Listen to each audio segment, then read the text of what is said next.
Hello students, मैं doctor Purnima Katyal, associate professor chemistry from government college Nagaur.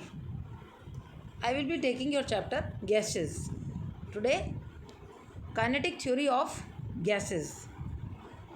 ये आप पहले भी पढ़ के आए होंगे. थोड़ा सा रिवाइज करते हैं कि गैस की अवधारणाएं, मुख्य अवधारणाएं गैस सिद्धांत के क्या हैं. अवधारणाएं, प्रत्येक गैस सूक्ष्म कणों से बनी रहती हैं.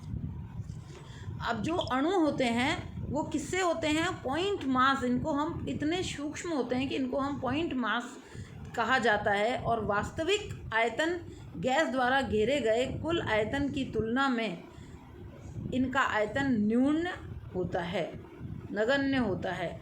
गैस के अणु उच्च वेग के सभी संभव दिशाओं में गतिमान रहते हैं तथा आपस में वह पात्र की दीवारों से टकराकर अपनी गति बदलते हैं.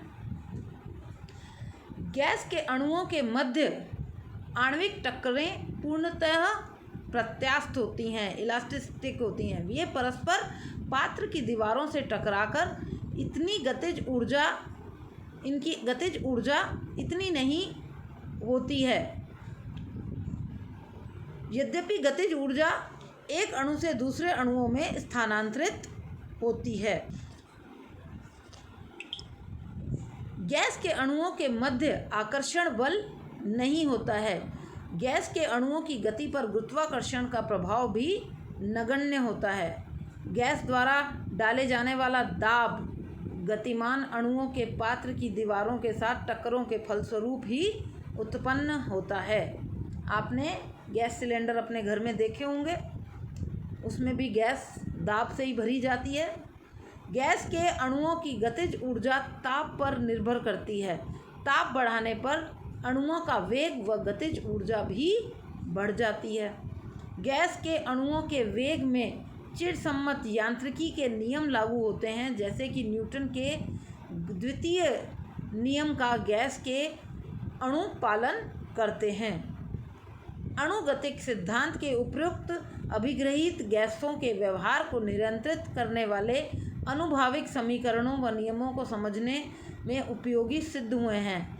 यह कहा जा सकता है कि उपर्युक्त अभिग्रहित आदर्श गैसों के लिए पूर्णतया लागू होते हैं, जबकि वास्तविक गैसों के लिए पूर्णतः नहीं. अब यहाँ पर हम आए हैं, दो शब्द आए, वास्तविक गैसें और आदर्श गैसें. आदर्श गैसें कौन सी होती हैं? जो ये हमने अणुगतिक पदार्थ सिद्धांत पढ़े हैं उनको वो पूर्णतया फॉलो करते हैं, लेकिन असल में ऐसा होता नहीं है. गैसें वो पूर्णतया फॉलो नहीं करती हैं. तो गैसों की कैटेगरी दो भागों में विभाजित की गई, आइडियल गैस और रियल गैस, यानी कि आदर्श गैस तथा वास्तविक गैस. आदर्श गैस समीकरण क्या होता है?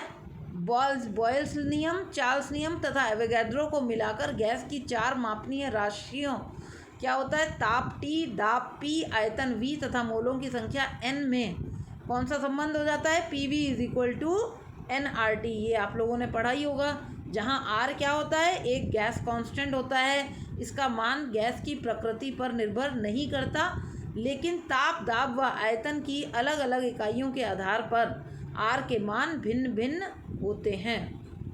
ऐसा ही पद्धति में R का मान कितना होता है? 8.314 पास्कल m³ पर केल्विन पर मोल, या उसको अगर हम कन्वर्ट करें तो 8.314 जूल्स पर कैलोरी पर मोल होता है.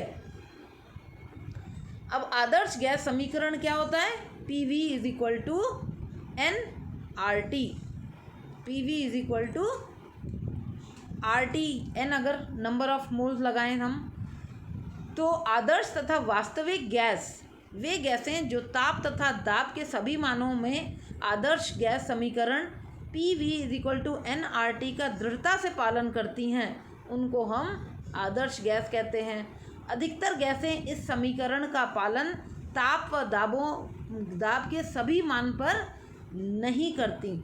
तो उनको हम क्या कहते हैं, वो वास्तविक गैसें कहलाती हैं। ये गैसें उच्च दाबों व निम्न तापों पर इस समीकरण का पालन नहीं करती हैं, इसलिए वास्तविक गैसों को आदर्श व्यवहार से विचलन कहते हैं। अब विचलन, डेविएशन फ्रॉम आइडियल बिहेवियर, या गैसों के आदर्श व्यवहार से विचलन। आदर्श गैसें ताप व दाब के सभी मानों पर गैस समीकरण PV = nRT का दृढ़ता से पालन करती हैं, ये हम पहले ही बता चुके हैं। वास्तविक गैसों में कोई भी गैस आदर्श गैस नहीं होती। वास्तविक गैस इस समीकरण के निम्न दाबों व उच्च तापों की स्थिति में पालन करते हैं, परंतु उच्च दाबों व निम्न ताप की स्थिति में यह गैसें अत्यधिक विचलन दिखलाती हैं। विचलन किस पर होता है? उच्च दाब और निम्न ताप की स्थिति में। उच्च दाब और निम्न ताप की स्थिति में विचलन ज़्यादा अधिक देखने को। इस प्रकार हम समझ सकते हैं कि ये किस प्रकार से हमको विचलन बताना है।